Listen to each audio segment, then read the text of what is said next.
मेरे माँ की मृत्यु 1975 में हुई।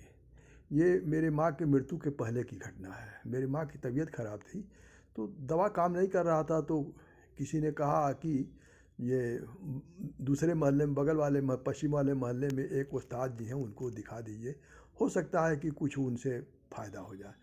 तो मेरी पत्नी मेरी माँ को लेके गई उस्ताद जी के वहाँ, उन्होंने दिखाया। जब दिखाया तो बातचीत में पता चला कि उनके घर का की रिश्तेदारी मेरे गांव में है। मेरे गांव में कहार लोग, कई कहार घर है, और उन ये भी कहार हैं, तो उनसे वो रिश्तेदारी थी। तो रिश्तेदारी, गांव की रिश्तेदारी निकल गई। तो मैं गया और उनसे परिचय हुआ, तो उन्होंने हमको 2 मंत्र बताया। 2 मंत्र बताया। वो मंत्र हिंदी नहीं था, संस्कृत नहीं था, और ये जो है अपने जो सांवर मंत्र भी नहीं था, वो किसी दूसरी भाषा में मंत्र था। तो फिलहाल उन्होंने जो मंत्र बताया और उसका विधि बताया कि इस तरीके से करना है, तो और ये आप कीजिए। अब आपके माँ को कोई वो भूत प्रेत या टोना टमारी नहीं है।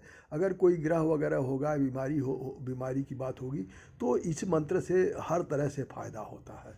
तो मैं उस मंत्र को करने लगा और वहाँ आने जाने लगा। उस्ताद जी अपने घर पर नहीं रहते थे। उस्ताद जी वो अपने घर के पश्चिम तरफ खेत में मचान बना के रहते थे। वो मचान के ऊपर रहने से वो अपना खेती देख लेते थे और सुरक्षित भी रहते थे। खाना पीना उसी मचान पर रख देते थे, तो कुत्ता या जानवर नहीं उनका छूता था।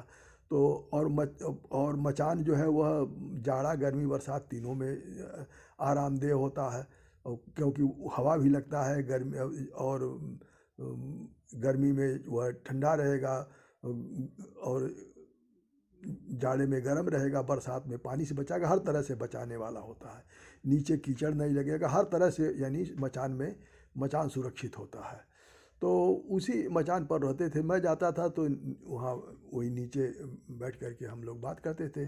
उस्ताद जी उस्ताद जी ने बताया कि किस तरह से उनके जीवन में वो यह जो पूजा क्या नहीं, पूजा नहीं बल्कि मंत्र जंत्र किस तरह से आया।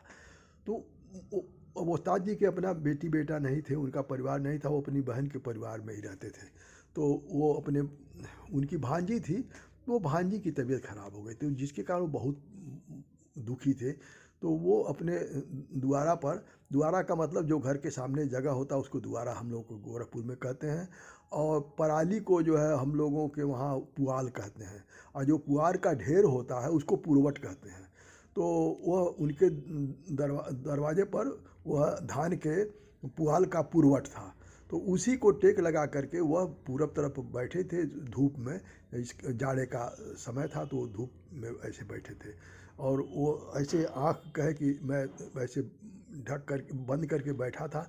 तब तक मैंने ऐसे आँख बंद किए ही मेरे सामने एक देखा कि एक ब्राह्मण आकर के खड़े हो गए, और उन्होंने कहा, क्यों दुखी हो? लो, ये मैं मंत्र बता रहा हूँ, इस मंत्र से 3 बार पानी फूंक करके अपने जो है वह भांजी के ऊपर छिड़क दो, ठीक हो जाएगी। और उसके बाद वो आँख उन्होंने खोल दिया, तो वहाँ कोई नहीं था। तो मंत्र, छोटा मंत्र था, उनको याद हो गया, और तुरंत उन्होंने हाथ में पानी लिया और उस पर वो मंत्र फूंक करके अपने भांजी के ऊपर छिड़क दिया। उनकी भांजी 1 घंटे के अंदर ठीक हो गई, जो महीनों से बीमार थी, नहीं ठीक हो रही थी। तो वो मंत्र जब उन्होंने बताया तो वो मंत्र मुझे याद हो गया। अब उस्ताद जी की बात मैं छोड़ देता हूँ, अब आता हूँ अपने घर। जहाँ मेरा घर है, तो मेरे घर के उत्तर तरफ नाली है, थी और आज भी है। तो वो नाली जो है, नाली में इतना गंदा पानी था, आप समझ सकते हैं उस ज़माने में, आज के 50 साल पहले की बात है, जब ये वाला सेफ्टी टैंक नहीं हुआ करता था। शौचालय में उठाने वाला शौचालय होता था, उससे निकला हुआ पानी, गंदा पानी, कितना गंदा पानी था। तो वो नाली थी। एक दिन की बात है, सुबह हम लोगों ने देखा कि एक नौजवान लड़की, वो उसका हाथ और पैर दोनों खराब था, और वो उसका पैर नाली में पड़ा था। वो वहीं चिल्ला रही थी, करा रही थी। वो न तो वो चल सकती थी एक कदम, न तो जो है वह सरक सकती थी। वहाँ कैसे आई, कब आई, ये कोई नहीं देख पाया। और अब सोच विचार कर रहा था, उससे कोई पूछ तो सकता नहीं था, वो बोल भी नहीं पा रही, सिर्फ चिल्लाती भर थी, कुछ बोलती नहीं थी। न तो वहाँ कोई जाता था खड़ा होता तब भी वो देखती भी नहीं थी, सिर्फ चिल्लाती थी। तो इस तरह से जो है कई दिन बीत गया, हम लोग उसको जब जब वो चिल्लाती थी बहुत परेशानी होती थी। एक दिन की बात है, सवेरे मैं नहा धो करके उठा तो मेरे मन में पता नहीं क्या आया, वह जिसको जो कहा जाता है कि वह अचेतन मन की कोई शक्ति थी। तो मैंने अपने हाथ में पानी लिया और वही मंत्र जो है वह उसको पढ़ करके और उसी की तरफ वो पानी का छींटा मार दिया, उसके ऊपर नहीं मारा, उसी की तरफ मारा, उसी के लक्ष्य करके। तो ईश्वर से प्रार्थना किया कि हे ईश्वर, हमने क्या गलती किया कि हमारे सामने जो है यह हम ये देख रहे हैं, कष्ट तो जितने बार ये चिल्ला रही उतने बार हमको कष्ट हो रहा है। रात में चिल्लाती है तो नींद खुल जाती है और जब देखते हैं तो बहुत दुख होता है। ईश्वर से प्रार्थना किया कि इसका कोई इंतज़ाम कर दीजिए। तो लगभग शाम के 4 बजे के टाइम था। मेरे मोहल्ले में एक पांडे जी, मैं भी पांडे, वो भी पांडे जी थे। वो आए और उन्होंने कहा कि हमको कहा कि ए पाड़े, हई हई देखा हई बड़ा यही में पड़ल या नरिया में चिल्लात या बड़ा परेशानी होता हो देख के, एक एक कोनो इंतजाम कइल जात। हम कहनी अरे पाड़े, हमरो तो यह सोचा तहनी कि कोनो गौर से ये यहाँ से कैसो एकर कहीं से इंतजाम कर दिहल ना। तो कहला ऐसा बा कि चला कुछ चंदा लगाओ, कुछ तू दा कुछ हम दें, और कुछ जौन है तो हर भर से चंदा लगा दिया ना, एक यहाँ से कहीं भेजवा दिहल ना।